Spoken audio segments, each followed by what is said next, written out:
বিপদ আপদ আসার আগে বেশি পরিমাণে ইস্তেগফার পড়া বাড়িয়ে দেওয়া। বলেন কি পড়া? ইস্তেগফার। সহজ, আস্তাগফিরুল্লাহ আস্তাগফিরুল্লাহ, সহজ না? সূরা আনফাল আল্লাহ পাক রব্বুল আলামিন বলেন, ওয়ামা কানাল্লাহু লিউআযযিবাহুম ওয়া আনতা ফীহিম ওয়ামা কানাল্লাহু মুআযযিবাহুম ওয়া হুম ইস্তাগফিরুন।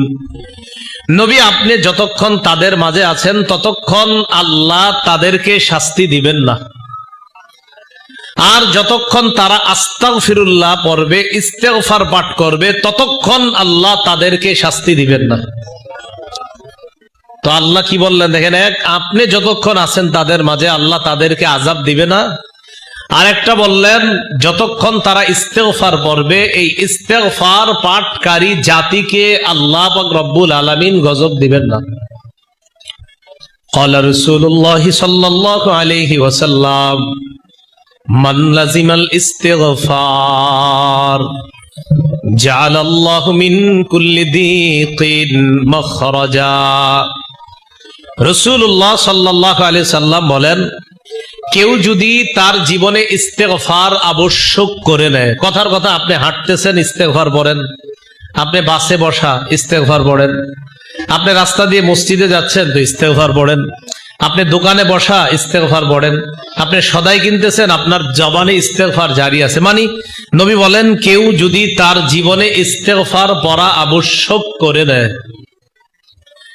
জাআলাল্লাহু মিন কুল্লি দীকিন মাখরাজা, আল্লাহ পাক রব্বুল আলামিন সমস্ত সংকীর্ণতা থেকে তাকে বের হওয়ার রাস্তা বের করে দিবেন।